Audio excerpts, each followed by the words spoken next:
Oh, there we go. There we go.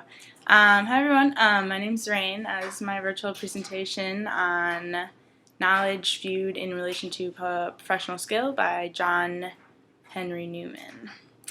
So what I took to be Newman's main point in this piece is that liberal education or the cultivation of mind is useful. So to start off, on page 178, Newman defines liberal education as a process of training by which intellect is disciplined for its own sake, for the perception of its own proper object, and for its highest culture. He goes on to say that he kind of thinks it's the business of the universities to provide this, or it's like their duty. They should be doing this they should be giving this type of education to their students. So after talking about what he thinks liberal education is, he kind of goes into presenting his opposition and he starts off with this by explaining how some people believe that education should aim at providing the greatest utility, and he says that this view of utility is like looking at education as more of a means to achieving this greatest utility. So one of the main authors of this opposition is Locke. I think that's how you say his name. He's a celebrated philosopher, and he believes that teaching, he is brought up, let's see, on page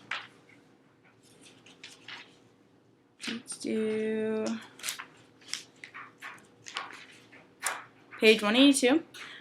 So he starts talking about this philosopher, and this philosopher, he quotes saying that he believes that teaching boys other things in addition to what can directly be applied to their professional lives is a waste of time and money, essentially, which is kind of an interesting parallel for us because, I mean, we can, judging just by that phrase alone, you know, as college students, we're like, obviously, we don't want to be like doing things or taking classes that are going to be wasting our like tuition dollars. So I thought that was an interesting launching point. So one thing that he quotes from Locke is on page 183. Could it be believed, unless we have everywhere amongst us examples of it, that a child should be forced to learn the rudiments of language which he is never to use in the course of his life, that he is designed to, and neglect all the while the writing of good hand and the casting accounts, which are all of great advantage in all conditions of life, and to most trades indispensably necessary. So he's basically saying, like, can you believe teaching a child something which he would never be able to apply to his professional life? So Newman basically goes on to say that he agrees with Locke's statements, in that nothing is worth pursuing unless it's useful, but then he goes on to say that liberal education is useful as a means for developing intellectual culture. He quotes some academic reviewers. I wasn't exactly sure who these reviewers are, but he quotes these reviewers who are saying that classical education, or study of the classics, cultivates an imagination a great deal too much and other habits of the mind too little. These reviewers say that classical education fails to cultivate understanding, and those who study do not develop a talent for speculation and original inquiry, and do not push things up to their first principles. So he kind of takes what these reviewers are saying about classical education and kind of like flips it around and says, well, if this is what these reviewers say is good or is useful for education, then they in turn should agree with me in saying that liberal education is useful. And on page 85 he says, if then the reviewers consider such cultivation the characteristics of useful education as they seem to do in the foregoing passage, it follows that what they mean by useful is just what I mean by good or liberal. So that was pretty clever of him. So after that, Locke kind of goes into this lengthy justification for his beliefs, starting with more broad philosophical points and making his way towards a more straightforward practical application of liberal education. He uses the human body as a metaphor a lot, which I thought was pretty useful considering, I'm not a philosophy major, and it's always nice to have a better, more physical, visual, I guess, if that makes any sense.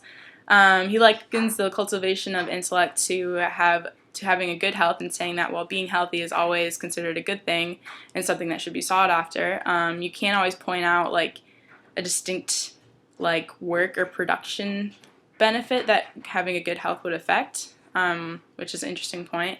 I kind of take this to mean that just because you can't pinpoint or measure the exact gain of doing something doesn't automatically mean that it can't be useful.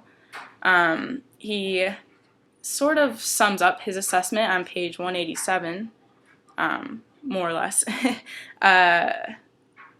where he says, so it's kind of lengthy.